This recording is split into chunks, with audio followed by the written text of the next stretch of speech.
Boa noite a todos. Nós, então, estamos dando início a mais um TED, Temas Espíritas em Debate, promovido pelo nosso espaço virtual espírita.info, aqui na cidade mineira de Juiz de Fora. Hoje a gente vai ter a alegria de contar com a participação do Fábio Fortes, que é um companheiro do movimento espírita de nossa cidade, já de muitos anos, estudioso da doutrina espírita, e que vai nos motivar em torno do tema, que é uma pergunta: Kardec era racista? Esse é o tema da nossa discussão. O Fábio vai fazer a sua apresentação inicial e depois nós vamos poder conversar a respeito do assunto.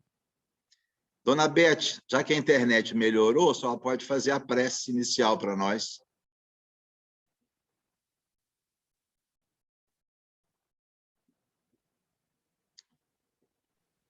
Isso, já abriu. Abriu. Vamos, então, unir os nossos pensamentos para agradecer a Deus, podermos nos reunir para fazer uma coisa diferente do que costumamos fazer: estudar a doutrina espírita, que nos felicita a alma e que nos convida a sermos melhores a cada dia. Obrigada, Senhor, por essa oportunidade.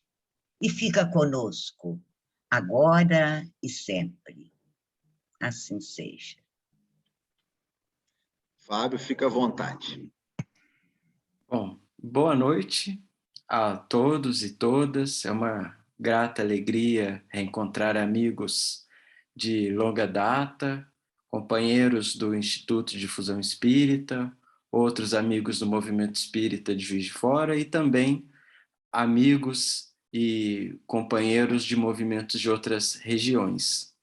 O tema que se coloca hoje, Allan Kardec era racista, de forma interrogativa, é um tema que certamente suscita uma certa polêmica no âmbito do movimento espírita e na relação que o movimento espírita tem com outros grupos sociais, com outras camadas da sociedade e com os discursos que são atualmente muito engajados em torno desse tema do racismo e do antirracismo.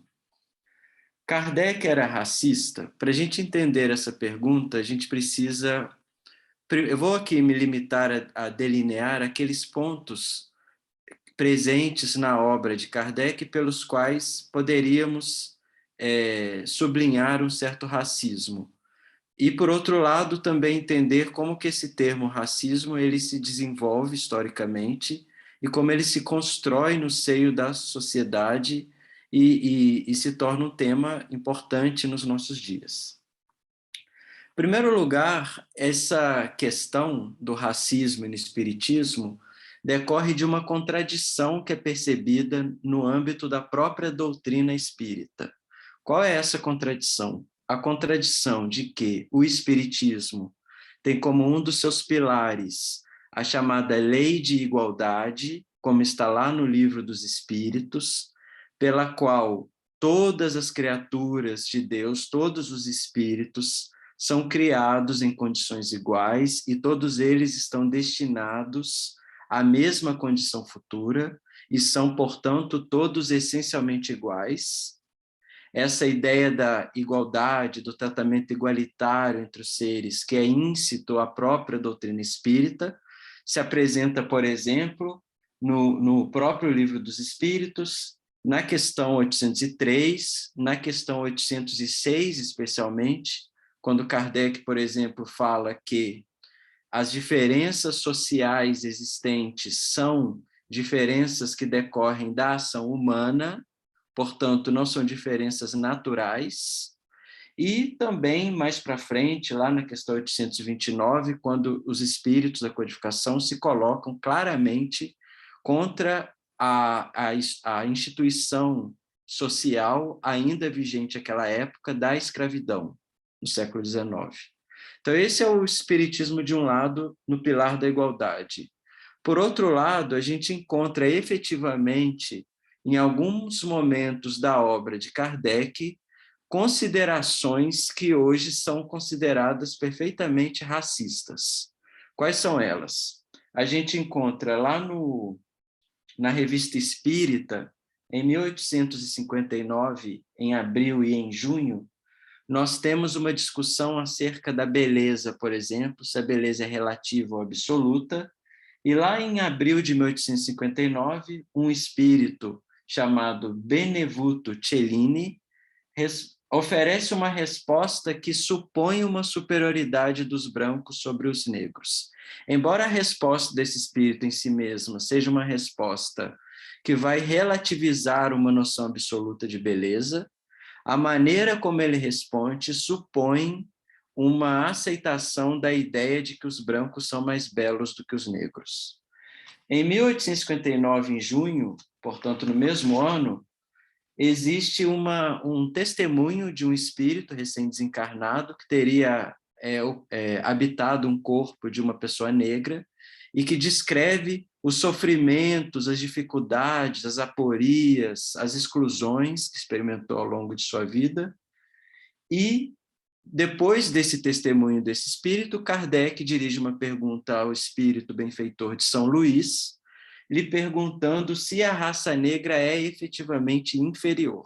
Essa é a pergunta de Kardec.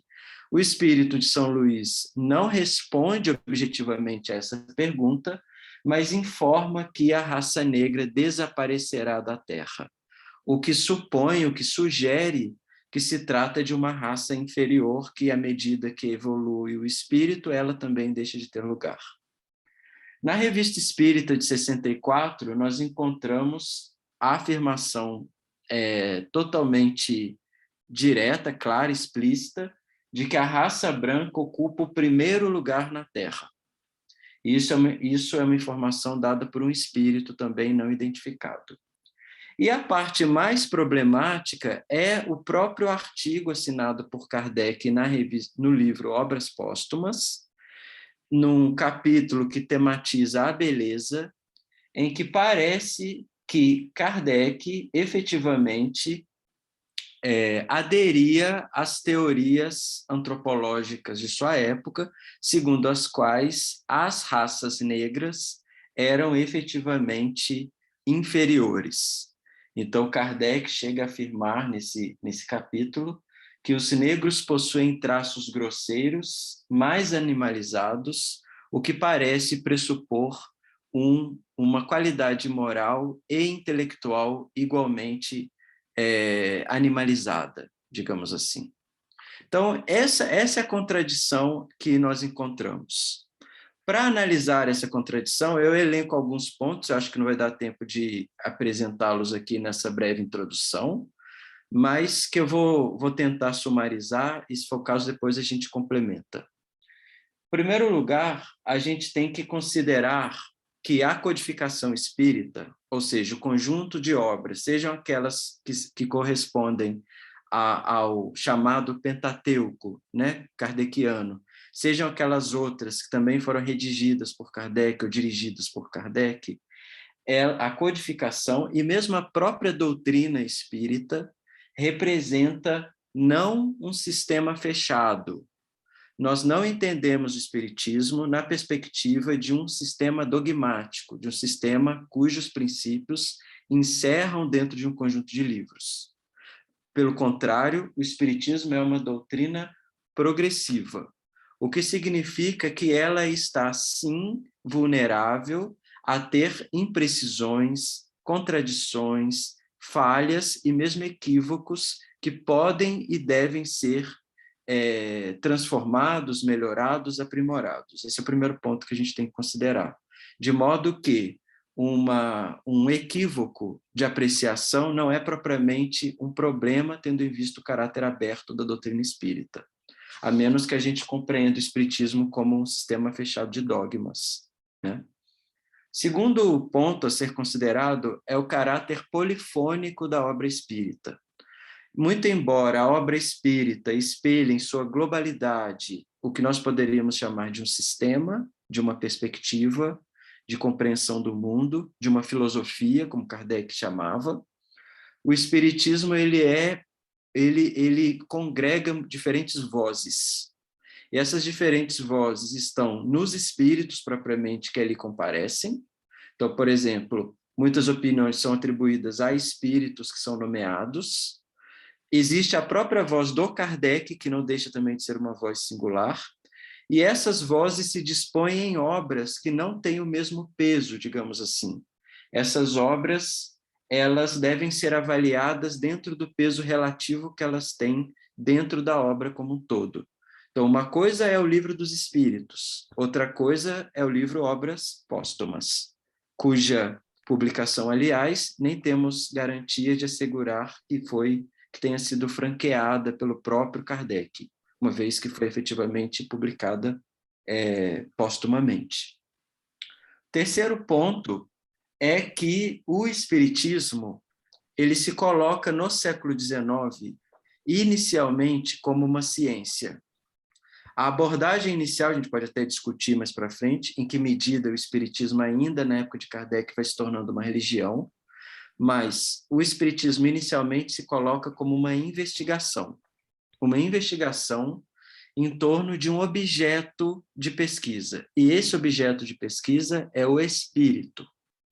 E dentro desse objeto, o espírito, Kardec empreende uma investigação tanto no que diz respeito ao ser do espírito, que é o que nós chamamos de metafísica, ou seja, o que é o espírito, tanto no que diz respeito às ações desse espírito, que é o que nós poderíamos chamar de ética. Mas não deixa de ser uma reflexão em torno desse sujeito ou desse objeto de reflexão que é o espírito.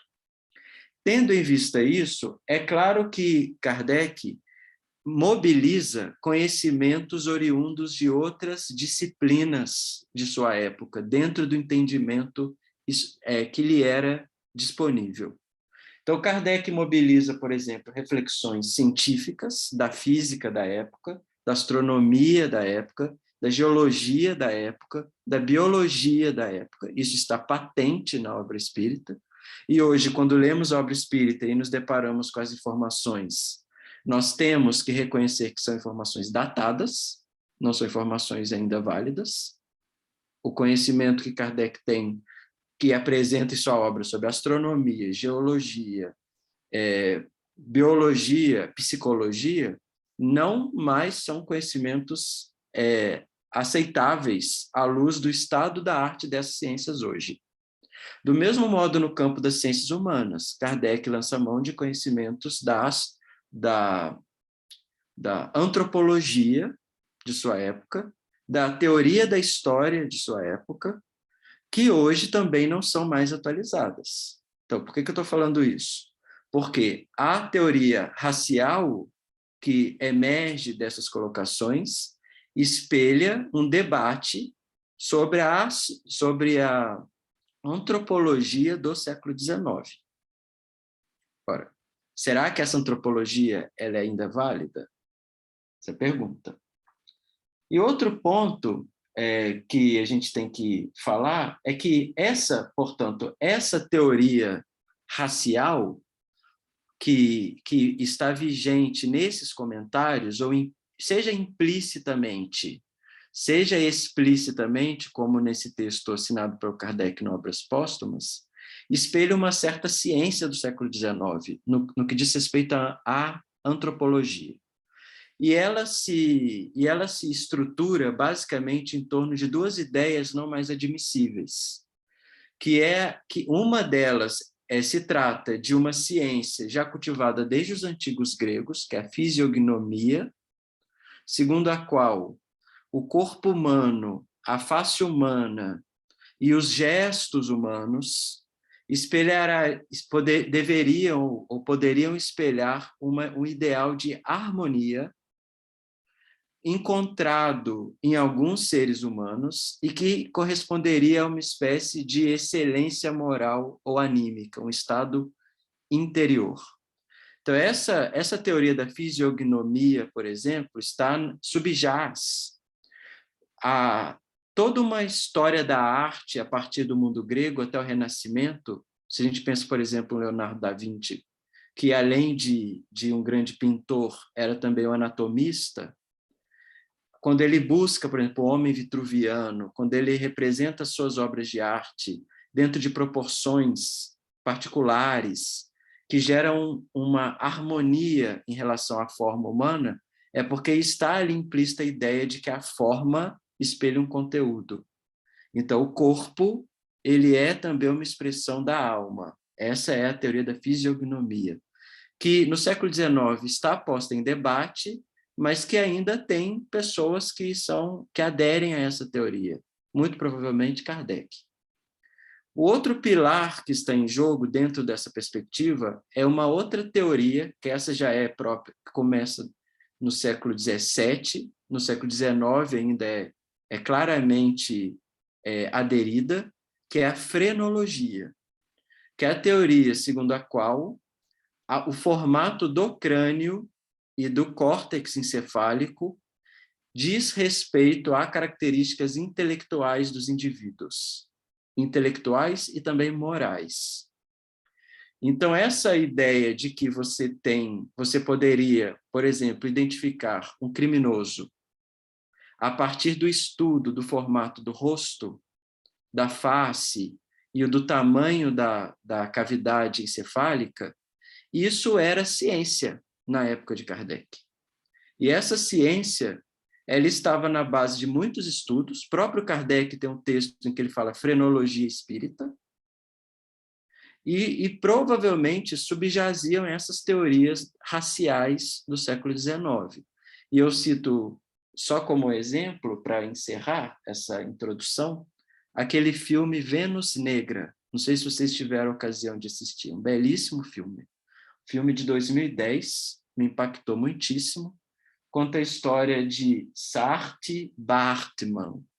Saartjie Baartman era uma sul-africana pertencente a um grupo étnico dos Hotentotes, que teria ido para a Holanda com seu mestre branco, que lhe prometeu uma vida melhor, lhe prometeu um emprego no circo, lhe prometeu maravilhas.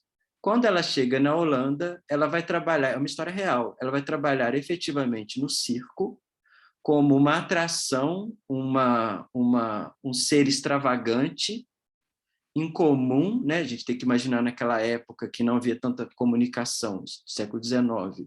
Efetivamente, o corpo daquela mulher negra, de proporções muito maiores, era vista como exótico, e depois de um certo tempo ela é explorada dentro do circo, e quando ela está quase morrendo de tanta exploração, os cientistas da época a capturam, aprendem para estudá-la.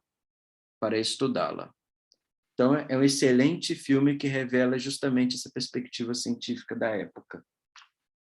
Então, era isso. Trouxe apenas alguns pontos para a gente começar o debate. É 8h20, acho que eu fui pontual.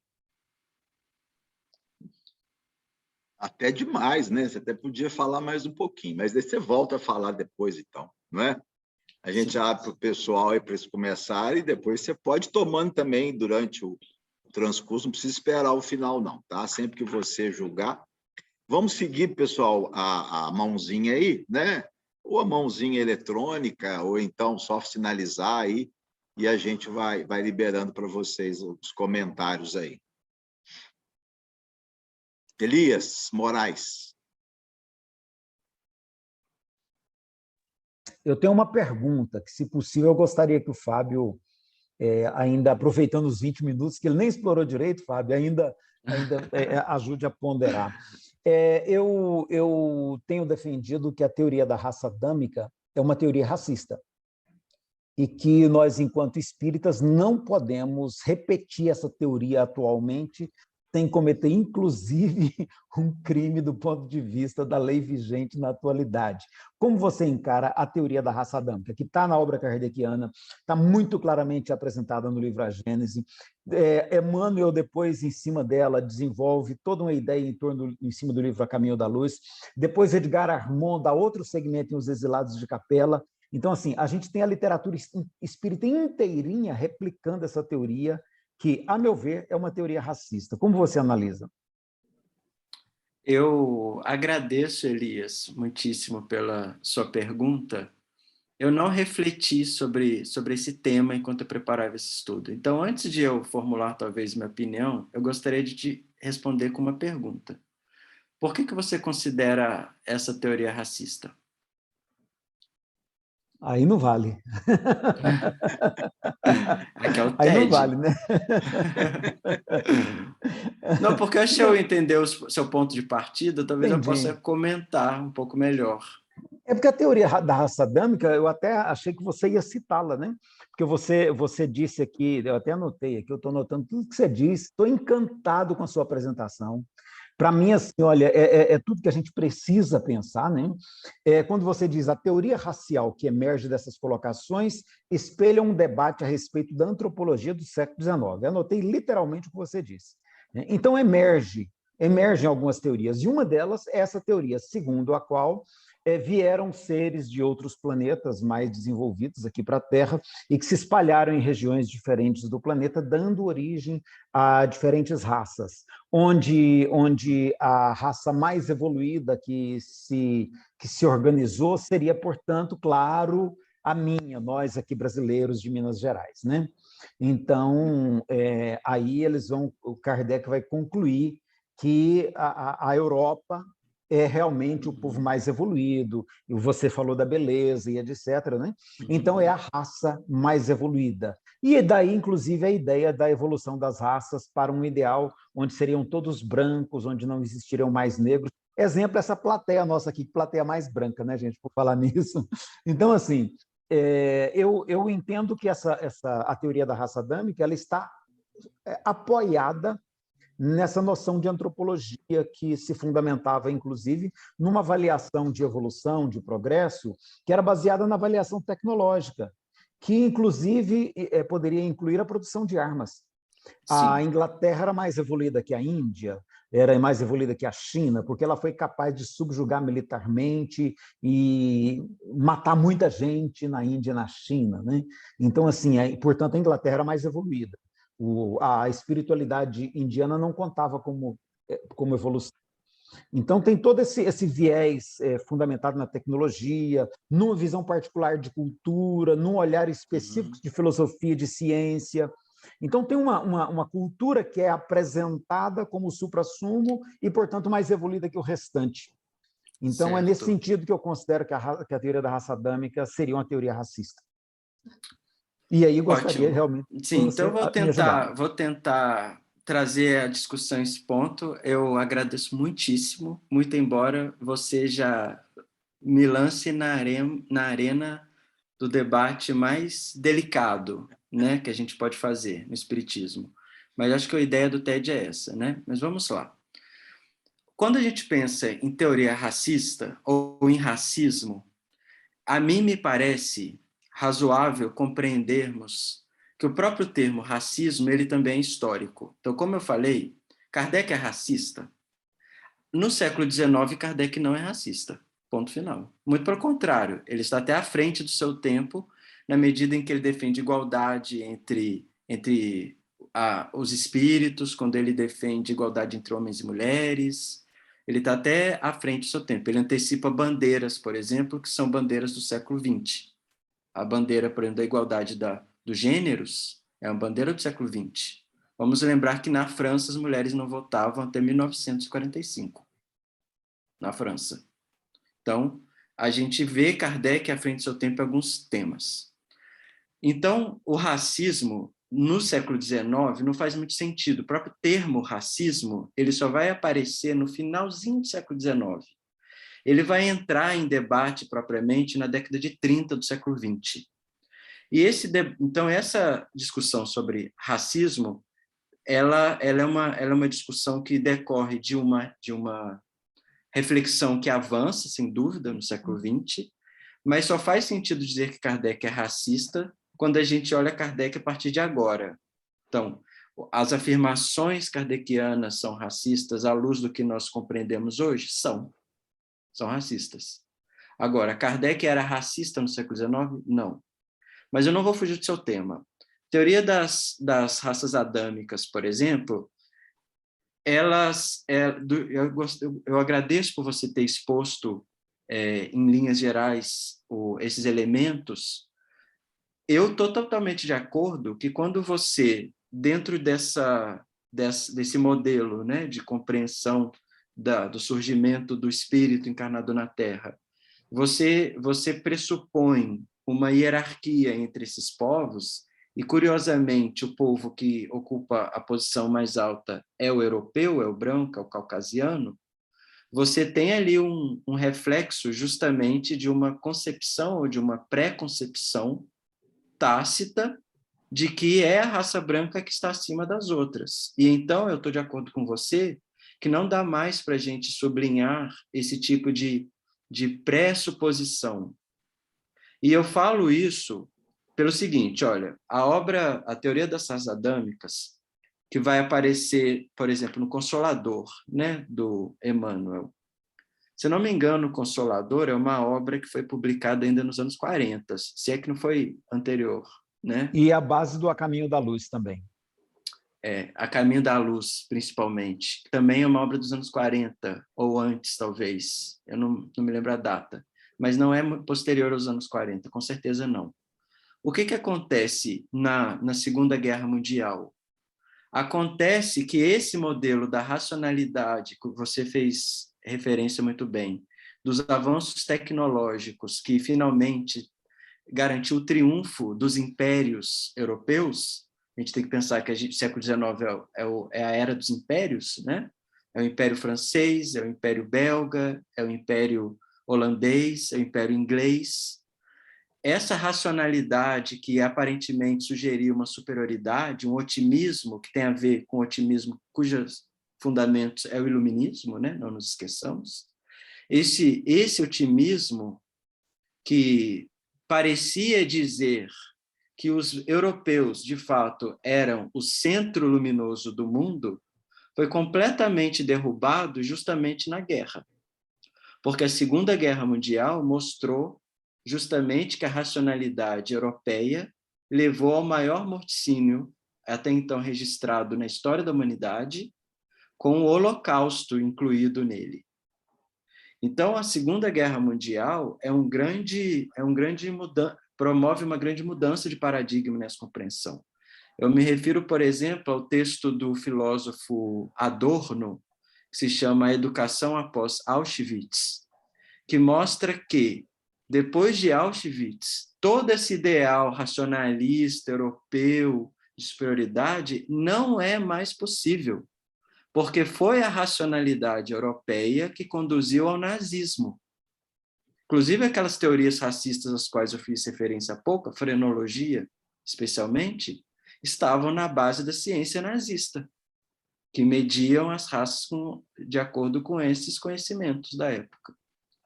Então, a partir da segunda metade do século XX, aí sim a gente vê essa mudança, inclusive na antropologia, né? Então, você pega a obra do Emmanuel até a década de 50, você ainda vai encontrar ecos dessas doutrinas racistas. Eu, particularmente, eu li A Caminho da Luz quando eu era adolescente. Assim que eu me tornei espírita, né? Eu era católico, me tornei espírita. Assim que eu me tornei espírita, eu li A Caminho da Luz. Eu fiquei maravilhado com esse livro, maravilhado mesmo. Uma das obras que mais me marcaram. Mas, recentemente, justamente esse ano, eu tive que voltar a essa obra para ler algumas outras partes, e eu me deparei com asserções que realmente hoje merecem um outro olhar, que supõe justamente essa superioridade eurocêntrica. Eu me refiro particularmente à reflexão que no A Caminho da Luz se faz sobre os islâmicos. Fui convidado para falar sobre espiritismo e islamismo, E eu me surpreendi como que Kardec, ao se refere pouco aos islâmicos, ele é muito mais aberto ao diálogo religioso, muito mais aberto ao ecumenismo e à tolerância interreligiosa do que aquilo que efetivamente a gente encontra no Caminho da Luz. Então, essas obras, elas merecem, sim, ser olhadas com mais atenção, mas tendo em vista que elas estão dentro de uma historicidade também, né? Até a década de 40, simplesmente não era uma questão. Nós temos não sei aqui se eu fui suficiente, tá? E nem queria ser. A gente pode voltar a esse assunto. Não estou cortando, não. É porque nós já temos uma mãozinha ali. Vamos ver a nossa amiga Beth Bott. Boa noite. Muito bom esse tema, e necessário, né? Nós tivemos um estudo para trás aí no outro grupo, alguns colegas estão aqui, em que o assunto acabou chegando nisso, e eu tinha lido um texto pela primeira vez que eu não tinha lido, e eu fiquei muito, muito assustada com aquele texto, com essas inserções de um pensamento racista que aparece. E depois disso, desse dia, eu ainda fiquei pensando, li muito a respeito, sabe? Para poder, inclusive, digerir. Não é um tema fácil, né? Como disse o Fábio. E como disse o Elias Moraes, são questões que a gente precisa, a toda hora, estar revendo, sim, e não ficar simplesmente ingerindo essas informações. Não sei se ingerir é a palavra boa. Enfim, recebendo essas informações e passando por elas, sem fazer esse questionamento. O que eu falei naquele dia que eu quero colocar hoje, de novo, é que todos nós estamos em evolução. Isso é uma coisa muito importante que a gente pense, porque tanto o tempo de Kardec, como depois, como o Fábio falou agora, na década de 50 do século XX, e mesmo depois, todos nós que estamos aqui nesse orbe, para não falar de outros, estamos em evolução, né? E os conceitos, a antropologia, as teorias sociais, elas vêm trazendo outras informações, elas vêm dando luz, né? Jogando luz em temas que antes a gente sabia pouco, e não justifica a gente, como pessoa humana e como espírita, especialmente, continuar reproduzindo alguns temas, algumas falas, sem questionar. Eu acho que é muito importante esse debate. Eu acho que o Fábio falou isso, que o Kardec era um homem do seu tempo. Foi um homem do seu tempo. Como nós também somos, homens e mulheres do nosso tempo, né? Então, eu acho que isso aí não tem demérito nenhum, entendeu? Não tem demérito nenhum, nem para Kardec, nem para nenhum espírito que tenha se manifestado a respeito disso. Especificamente, o outro texto que eu li era uma psicografia do Chico Xavier, ditada, ao que parece, pelo Emmanuel, né? Assim, são coisas que a gente precisa lidar com elas. Isso não significa desrespeito de forma alguma, muito pelo contrário. Significa que todos nós somos espíritos em evolução e precisamos estar atentos para isso. Essas contradições que o Fábio aponta são evidentes, conforme ele mesmo disse, entendeu? Em momento algum se pretendeu, nem se pretende agora. Eu acho que nenhum espírito que se manifesta, um espírito evoluído que se manifesta, ele está pretendendo fechar questão de coisa nenhuma, porque isso daí não está no nosso alcance. Nós só vamos ter uma visão clara disso tudo à medida que a gente for, sabe, discutindo, for falando e for evoluindo. Então, eu acho que isso aí, que esse tema, a gente pode tentar lidar com ele com menos constrangimento, entendeu? Porque a gente não tá derrubando nada, a gente não está fazendo nenhum tipo de...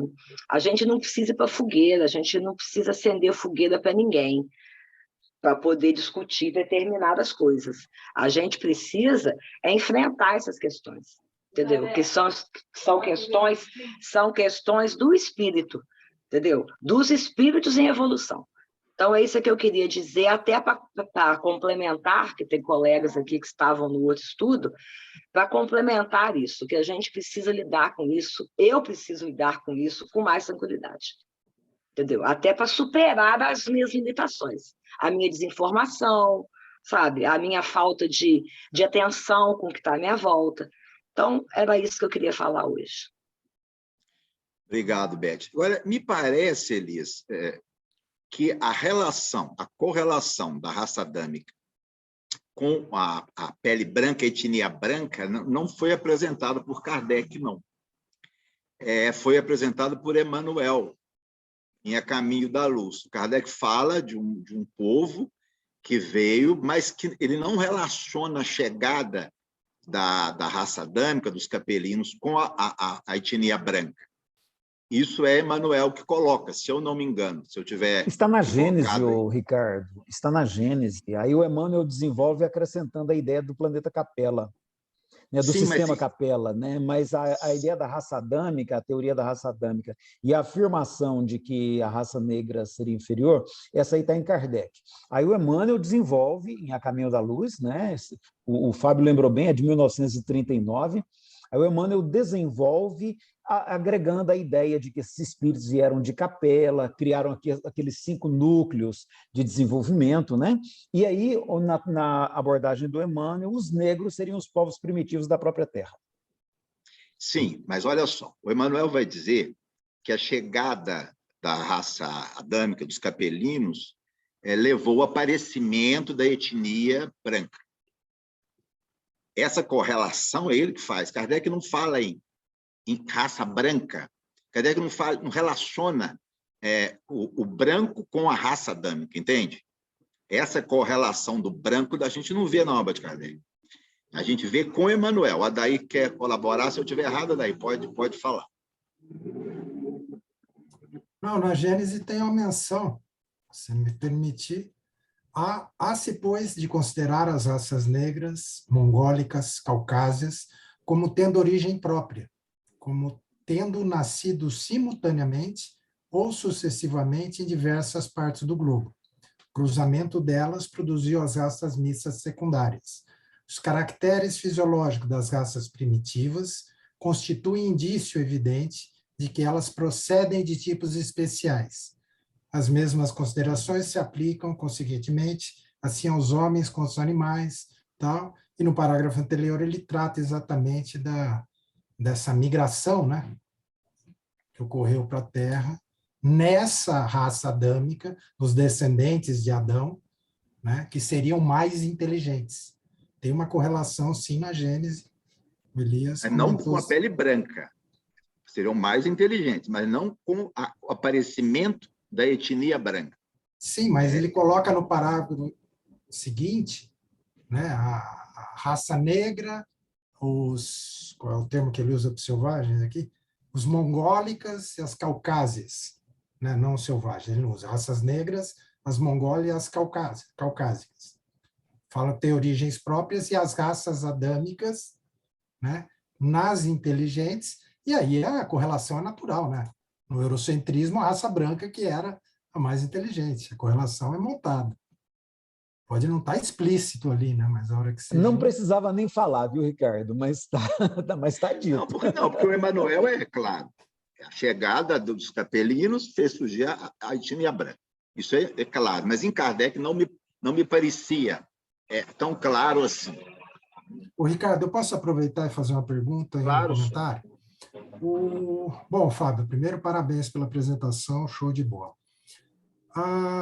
Com relação a obras póstumas, a teoria da beleza, é interessante que existe um manuscrito com a caligrafia de Kardec, né? Então, a gente ouve no movimento que Kardec não teria escrito, que aquilo teria sido, né, escuta de tudo, mas o manuscrito existe com a caligrafia de Kardec, com o título e o início da obra. Não temos ele completo, né, mas temos pelo menos uma página que tem o início com a caligrafia de Kardec. O segundo ponto, a pergunta que eu queria fazer para você é o seguinte: a gente sabe que a doutrina espírita ela é progressiva, ponto. Ela acompanha Kardec já deixou isso claro, né? No que a ciência mostrar estar errada, é a ciência. Então, a gente fazer anacronismos, você colocou muito bem, né? O termo racismo surge lá no inicinho, né? Final do século XIX, início do século XX, né? E toma maior corpo acho que no final da década de 30, início de 40, exatamente, acho que com o nazismo, quando começa a coisa ali a aparecer mais. Mas a pergunta que eu faço é o seguinte, não dá para fazer anacronismo. Não tem como fazer anacronismo, chamar Kardec de racista, e não dá. Mesmo o texto da raça adâmica, né, ele pode ser questionado à luz da ciência atual, né, e contemporizar, porque ela mexe em pontos doutrinários, teoricamente, a gente lendo, né, quando ela joga que os encarnes de espíritos inferiores em raças supostamente tidas como inferiores, né, a gente vai precisar dialogar muito bem com isso, de como, né, já que só temos a ciência, não temos a ciência espírita mais sendo desenvolvida, né, nos moldes que Kardec fazia, como a gente conseguir lidar isso, né, colocando a doutrina espírita ao lado da ciência material e mantendo a coisa num rumo ainda sem ter a doutrina espírita desenvolvida, né? Essa é a pergunta que eu te faço. Muito, muito boa pergunta, a qual com certeza não sei responder assim plenamente, né? Mas vamos tentar. Olha, com relação ao seu comentário de que há um manuscrito dessa teoria da beleza, eu acho que isso é ótimo, né? Que a gente tem essa comprovação, porque não adianta a gente também querer varrer para debaixo do tapete os pontos que são incômodos, né? E por que eu estou falando isso? Só é problemático encontrar esse tipo de asserção na obra de Kardec para aqueles que fazem da obra de Kardec um livro sagrado, ou que fazem da obra de Kardec uma leitura fundamentalista. Numa leitura fundamentalista, ou você aceita tudo ou você é herege.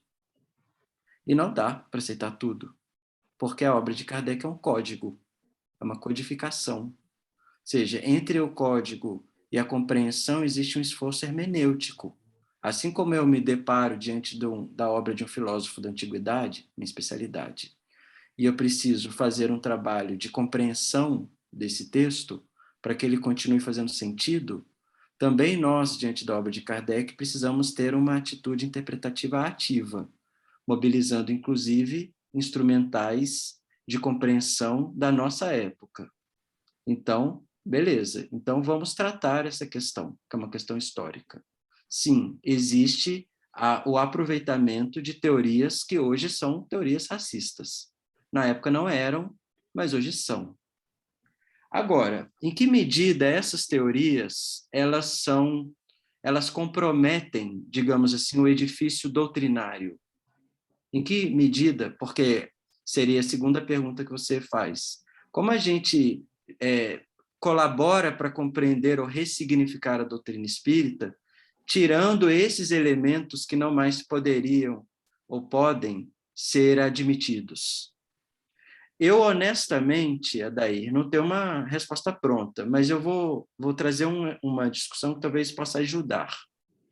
Dentro da filosofia da ciência, tem uma distinção entre hipótese e princípio.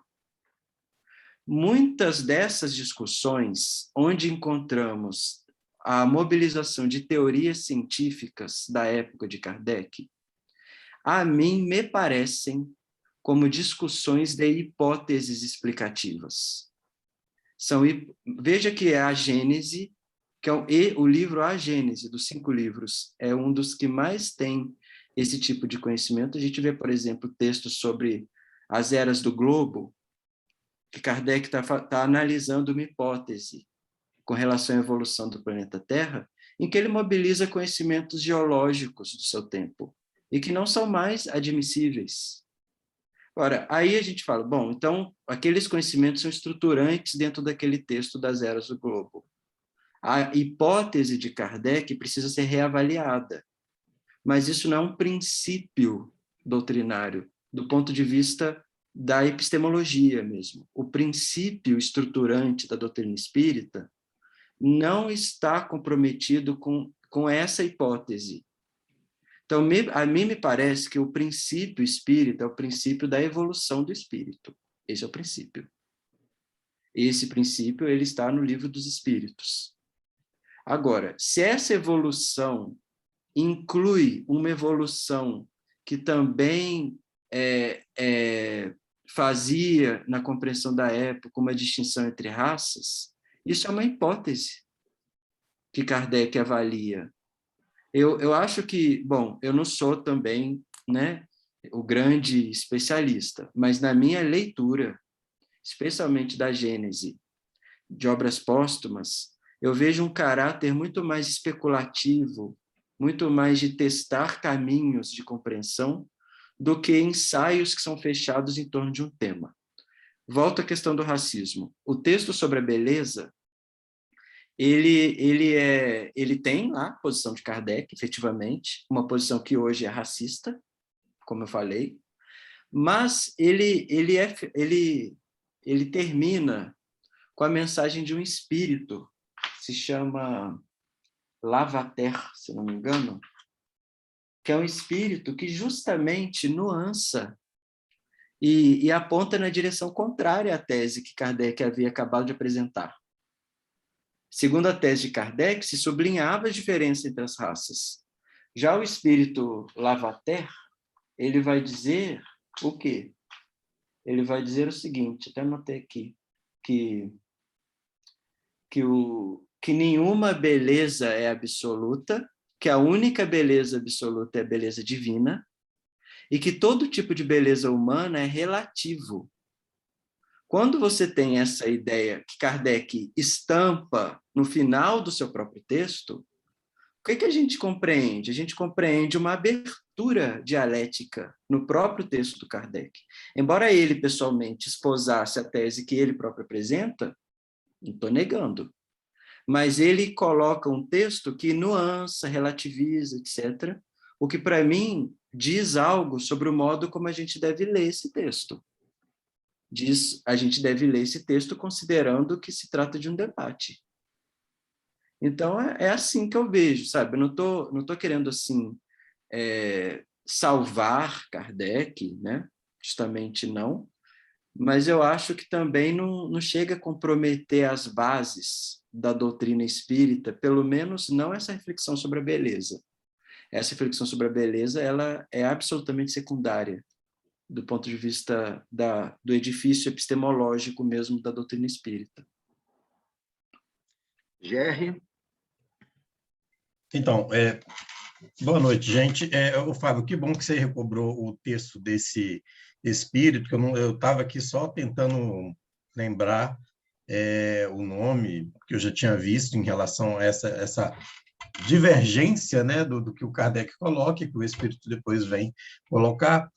Mas o que eu queria chamar a atenção, e não sei se vocês têm, se alguém tem essa informação ou não, mas eu, por exemplo, dos que eu já li contemporâneos de Kardec, vamos pegar Leon Denis, Camille Flammarion e tantos outros ali que da sociedade parisiense que traziam questões para a discussão, eu pelo menos não me recordo dessa questão ter sido discutido entre eles, ter registro deles terem debatido essa questão, ou seja, peraí, Kardec, é isso mesmo? Sabe? Algo que, naquele período, né, a questão do racismo, pelas questões do nazismo, enfim, e tantas outras questões culturais, religiosas, enfim. Mas eu, pelo menos, não tenho registros, eu não tenho, né, não consegui ainda levantar dados de contemporâneos daquela época que, peraí, essa questão precisa ser discutida ou não? Compreendemos, de fato, o que Kardec quer colocar com isso e não precisamos discutir, sabe? Igual, recentemente, fazendo um estudo de Leon Denis, quantas e quantas questões daquela época que ele foi a fundo para bater, para discutir, para, como diz meu próprio, defender, né, a doutrina espírita, defender Kardec. Mas essa questão do racismo, eu, pelo menos, não tenho ainda nenhum registro histórico, se tem ou não, se isso foi levado à baila daquela época, que eu queria, né, saber. Fique aberto aí, se alguém se lembrar de alguma coisa nesse sentido, fica à vontade aí de colaborar com o GR. Porque isso reforça um pouquinho uma questão muito nossa, né? Parece que o racismo é nosso, né? É da nossa época, né? É uma coisa interessante que fica parecendo. Nós é que estamos colocando uma questão para que aquela época o pessoal não estava, sabe? Ou era muito natural, era perfeitamente aceitável, ou simplesmente eles entenderam, não é bem assim, enfim. Mas que eu não tenho nenhum registro, né? Pelo menos. É isso. Pode falar, Elias. Eu estou querendo entender o que o Jerry está levantando aí para a gente. Eu não sei nem como é que fala esse nome seu, não. Jerry. Fica à vontade, a gosto do freguês. Mas, então, eu queria entender mais o que você está ponderando aí, porque, primeiro, que nem tudo que Kardec publicava ele levava para debate na sociedade parisiense, né?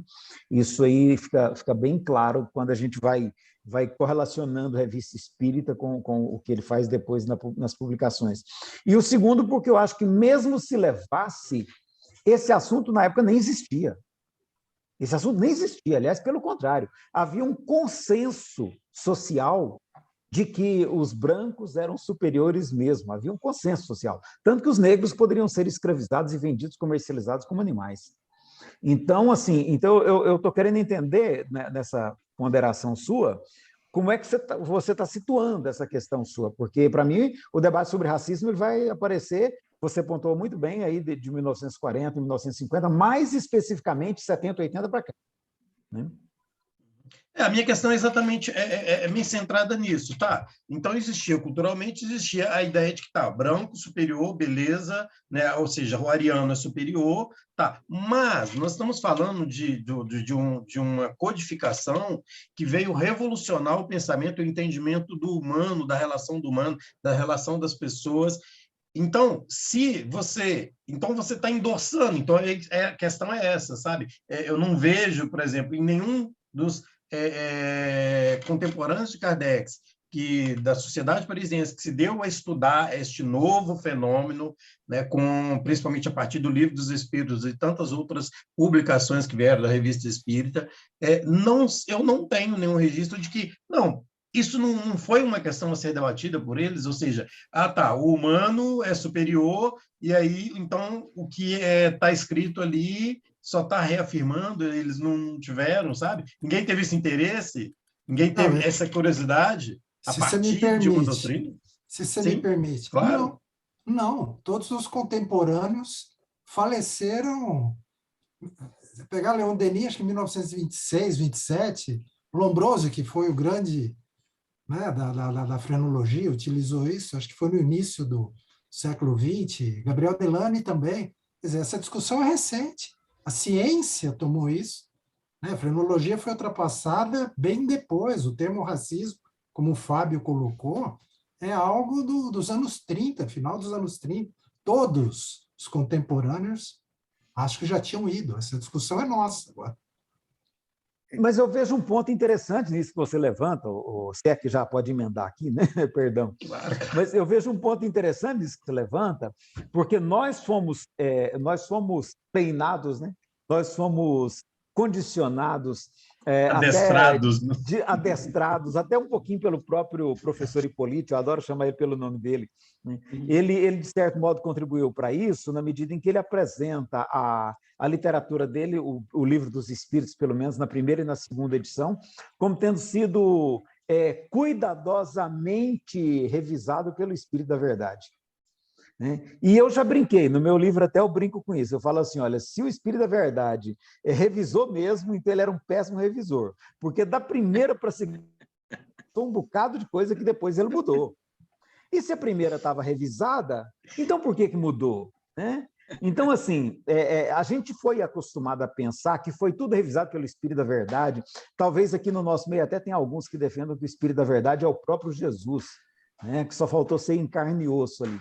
Então, assim, eu acho que essas coisas que foram sendo agregadas à nossa maneira de ver, de lidar com a obra kardeciana, elas, de certo modo, foram nos condicionando a esperar dos livros uma ideia assim de perfeição, de completude, que eu acho que o Fábio colocou muito bem, que não existe, sabe? Que não existe. A gente sabe, primeiro, o Espírito da Verdade, a gente nem tem como dizer exatamente o que ele era, não tem como. Eu gosto de lembrar que Espírito da Verdade também foi quem orientou Descartes. Né? René Descartes foi o Espírito da Verdade que falou para ele: meu filho, publica isso que você está sabendo aí, porque isso é maravilhoso. Então, até essa ideia de que o conhecimento espírita veio para revolucionar o pensamento da humanidade, que o Kardec, eu sei que ele pensa assim, ele percebe assim, e com toda razão. Para a sociedade europeia, aquilo era revolucionário mesmo. Hoje, quando a gente olha para um mundo globalizado, onde você tem China, onde você tem Índia, onde você tem uma tradição africana muito pujante, que naquela época era desconhecida e ignorada, uma tradição xamânica que a gente tem aqui nas Américas também. Hoje, quando a gente bota tudo isso, a gente vê que não é uma revolução como se pensava no século XIX. Hoje dá para a gente ver isso. Mas naquela época isso era muito claro para eles. Então, acho que sem a gente levar em conta essas variáveis, sabe? Eu acho que a gente pode ter esse estranhamento que você está falando. Mas na hora que a gente pontua, situa o século XIX, traz para a realidade de hoje e vê as diferenças, aí eu acho que o desafio nosso é entender aquilo que a menina, como é que ela falou? A Dori, Beth Bott, que ela falou, que é de a gente ler Kardec como um texto humano e não tentar mais manter aquela ideia de um texto sagrado que eu, pelo menos, fui treinado a ver assim. Né? Hoje, que eu estou conseguindo ver como um texto humano, para mim é libertador, porque eu tenho facilidade de analisar essas coisas todas. Fábio, pode falar. Deixa eu... Então, eu concordo, acho que esse debate, eu penso também na mesma direção do Elias, mas eu gostaria de lembrar sobre essa questão do racismo e como a gente o encara historicamente. Sim, é verdade que no século XIX essa não era uma questão, né? Vamos nos lembrar que quanto Kardec está escrevendo sua obra, o Brasil está importando escravos, né? Tá de massa, né? O Brasil foi um dos países que mais usou o sistema escravista, explorou a força de trabalho humana durante séculos, e o Brasil está em pleno auge dessa prática, no século XIX. Capturados por franceses que eram liderança na captura e venda. Aturados, né? E por todos os europeus, e era admissível, era totalmente aceito. A gente não tem nada ainda semelhante, embora a Declaração dos Direitos dos Homens seja contemporânea à Revolução Francesa, mas a gente ainda não tem direitos humanos, né? O racismo que permanece na segregação social vai ter uma história ainda muito longa que chega até os nossos dias, efetivamente. Efetivamente, a gente ainda tem consequências de um racismo que na nossa sociedade é estrutural.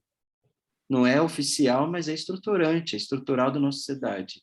Então, assim, é claro que no século XIX isso não era um tema, não era uma bandeira que se levantava. Entretanto, eu gosto de fazer a seguinte ressalva. Já no século XVI, um pensador como Michel de Montaigne, francês, já fazia uma reflexão antirracista, embora ele não usasse o termo. Ele vai falar sobre a exploração dos índios da América, por exemplo, que eram considerados seres sem alma. Então, a gente tem, sim, contrapontos na sociedade francesa, como Montaigne, que era um autor lido, mas o mainstream certamente não era ligado a essa questão. Acho que os grandes temas da evolução humana, eles vão aos poucos ganhando a sensibilidade das coletividades, né? Se a gente compreende dentro da perspectiva evolutiva, né? Então, o tema, por exemplo, do racismo, do antirracismo, ele acompanha desde o século XVI, mas aos poucos vai sensibilizando as pessoas. Por que hoje o texto do Kardec, que que tem efetivamente sustentação em teorias racistas nos incomoda. Não incomodava na primeira metade do século XX. Não incomodava.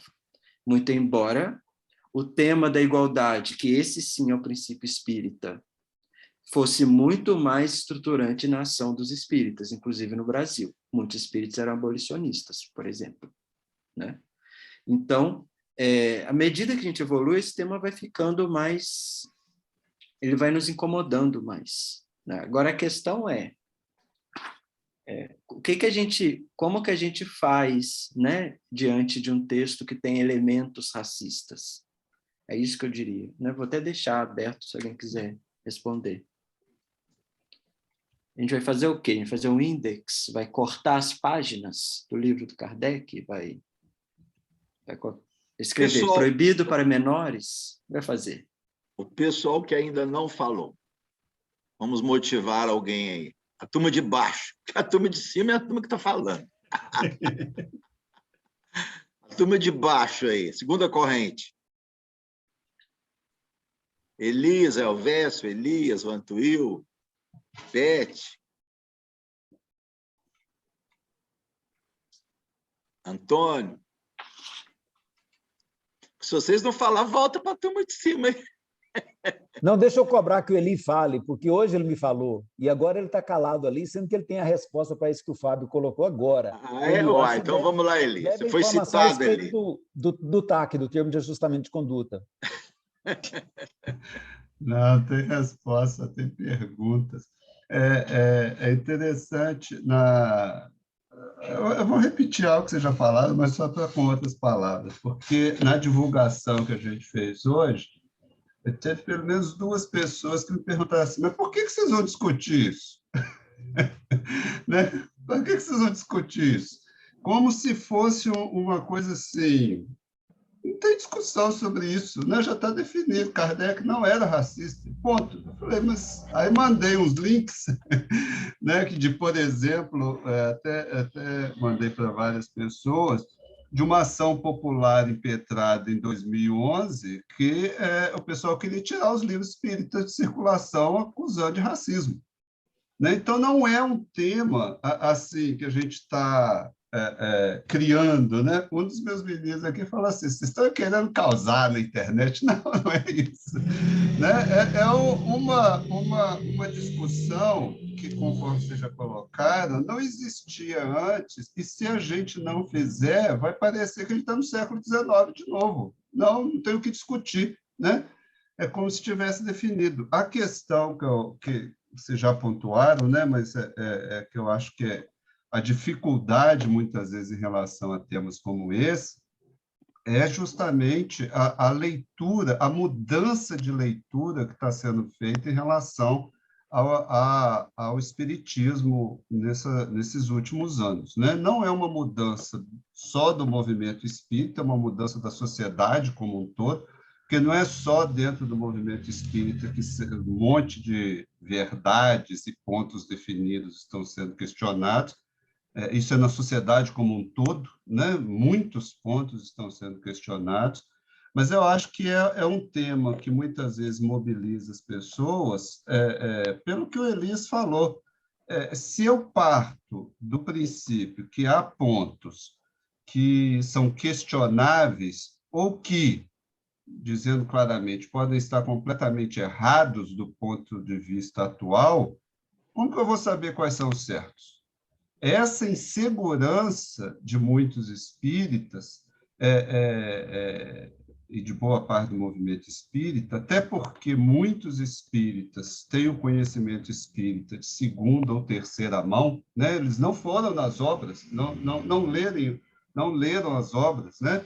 Conhece o espiritismo dos grupos de estudo, das palestras que são feitas, e aí gera esse tipo de insegurança, que, no meu ponto de vista, é o que leva muita gente a defender literalmente Kardec, sem ter feito análise nenhuma. Né? É importante, eu acho, a importância desse debate, ou dessa discussão, é justamente assim, ainda que o tema em si seja importante, o que está embaixo dele ainda é mais importante, né? Que é essa mudança de perspectiva, de abordagem que se faz em relação ao espiritismo. O Elias comentou sobre esse treinamento que a gente, né, foi condicionado. A gente foi condicionado por uma questão religiosa, né, de uma abordagem religiosa do espiritismo, em que esses escritos não poderiam ser questionados. Mesmo autores que não encararam o espiritismo diretamente como uma abordagem religiosa, vou citar um, por exemplo, Herculano Pires, que era um filósofo, etc., etc., vai colocar Kardec num ponto em que parece assim, Kardec falou. Então, se Kardec falou, está falado. Né? O que a gente precisa discutir é entender Kardec, porque o que ele disse está certo. Né? Então, mesmo saindo do aspecto, vamos chamar assim, entre aspas, religioso, a gente, por outros intelectuais espíritas, chegando na mesma via, de que, assim, se a gente está discordando de Kardec em algum ponto, é porque a gente que não entendeu direito, ou a gente que não estudou direito, ou a gente que não... Né? Então, eu acho importante a discussão. Eu até fiz um comentário aí, porque outros autores espíritas e outros livros, se a gente lê com esse olho, a gente vai encontrar coisas que, conforme o Fábio falou, na nossa adolescência de estudantes espíritas, a gente passou batido. Né? Se hoje, por causa da mudança, vamos dizer assim, amplamente na sociedade que está acontecendo, a gente se vê nessa contingência, e eu acho que é fundamental a gente, não para... que já me questionaram também, mas aí você vai duvidar da fé. Aí parece que a gente volta lá uns séculos atrás, não é para duvidar da fé, é para poder exercitar, ou pelo menos tentar exercitar a própria proposta de Kardec, que se eu vou acreditar em alguma coisa, que seja uma coisa que possa ser discutida, que possa ser racionalizada, ainda que vá mudar. O problema da mudança, todos nós sabemos, é que o ser humano é avesso à mudança. Né? Nós queremos que as coisas tudo seja estável. Então, quando a gente questiona e balança o nosso conhecimento, o nosso edifício interior, a nossa construção cognitiva em cima disso, gera uma insegurança muito grande. Né? Então, o pano de fundo para essa discussão sobre a questão do racismo, como foi para outras que a gente já fez e vai fazer, que ano que vem tem mais, né? E vai fazer, o entendimento, assim, de uma forma mais ampla, de que a gente precisa avançar um pouco na abordagem que a gente faz do espiritismo.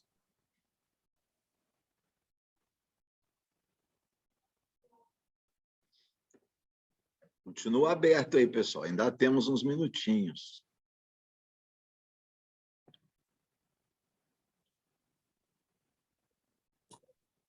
Bom, só vou complementar rapidinho, então. Eli, essa é a grande importância que eu dou para esse acervo que chegou. A gente conhecer como é que realmente a coisa aconteceu. Vai surpreender muita gente de ver Kardec como um grande coautor. Né? Vai parar de pensar essa religião do livro, que muitos têm ainda, vai ver a mão de Kardec, mesmo nas edições comparadas, lado a lado, que é um trabalho que está sendo feito também, de colocar, para o Elias eu já passei, da Gênese, da Livro dos Espíritos, primeira edição para a segunda edição, até a 10ª, onde ocorreu a última pequena modificação. A limitação do Evangelho para o Evangelho até a 3ª edição, que é tida como a definitiva. A Gênese, todo mundo já conhece as polêmicas. O Céu e o Inferno também, que está terminando. E esse lado a lado vai propiciar exatamente a gente conhecer, né, Kardec. Vai dar para entender como o autor Kardec atuava. E esses documentos, a grande importância que eu atribuo neles é isso, a gente descobrir realmente como foi codificada a coisa, né? Existem até alterações de nome de espíritos. Não precisa nem ter os manuscritos, que Kardec fez isso em Mudança das Obras, trocando o nome do espírito, ou por erro da gráfica, aí as hipóteses, né, Fábio? Aí vai abrir para um monte de hipóteses, cara. Mas essa discussão aqui é fantástica, eu agradeço poder participar.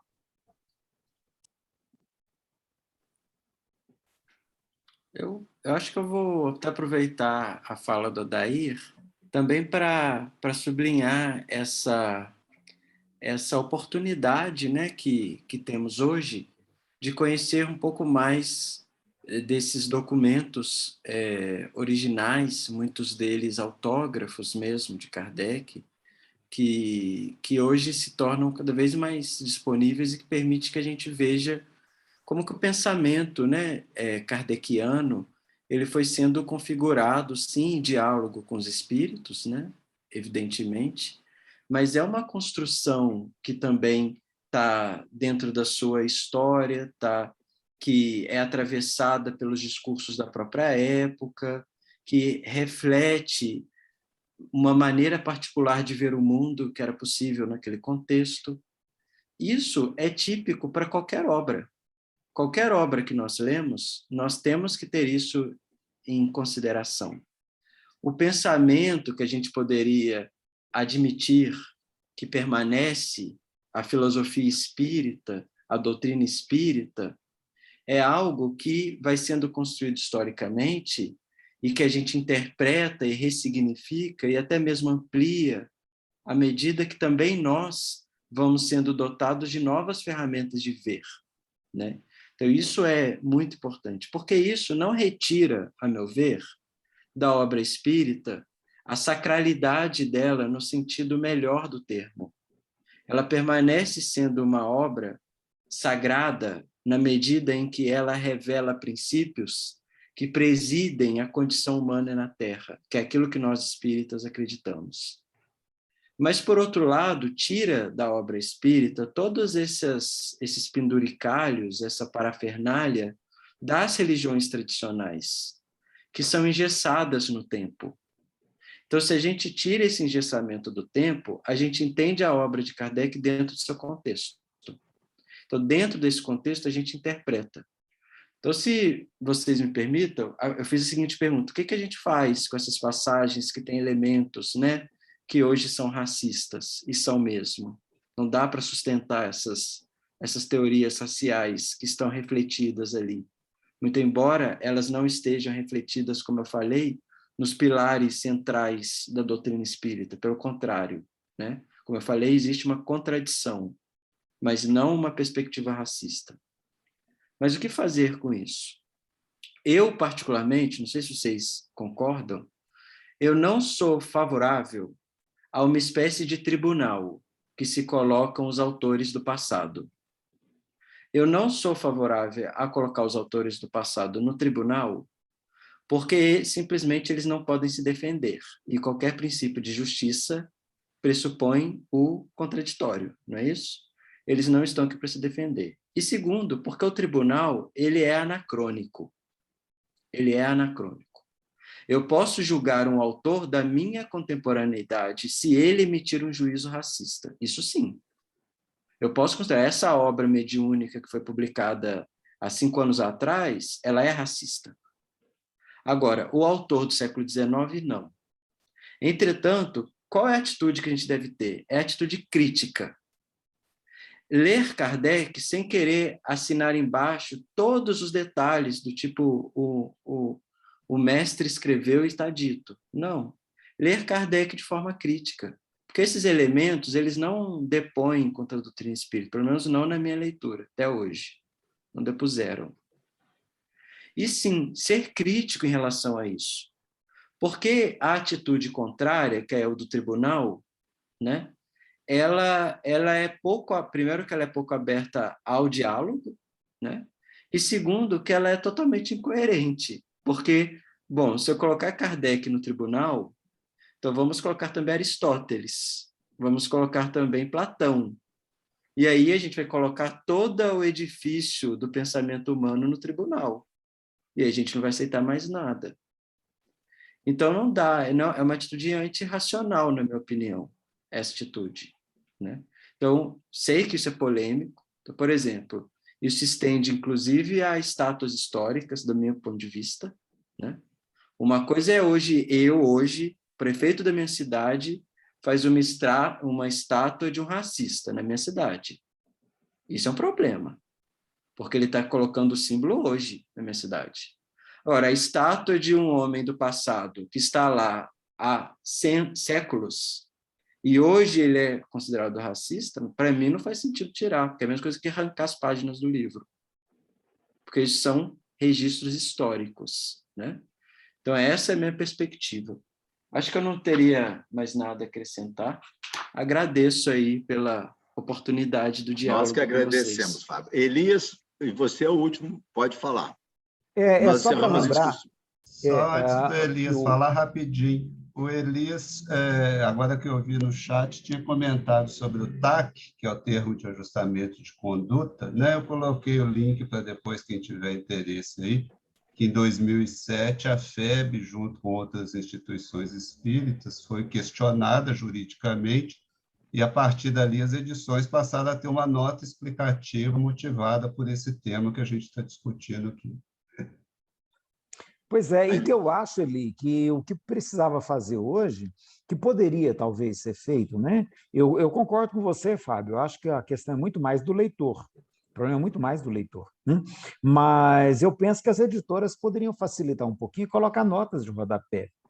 Sabe, notas de rodapé, como ficou ajustado nesse termo de conduta que foi feito com o Ministério Público.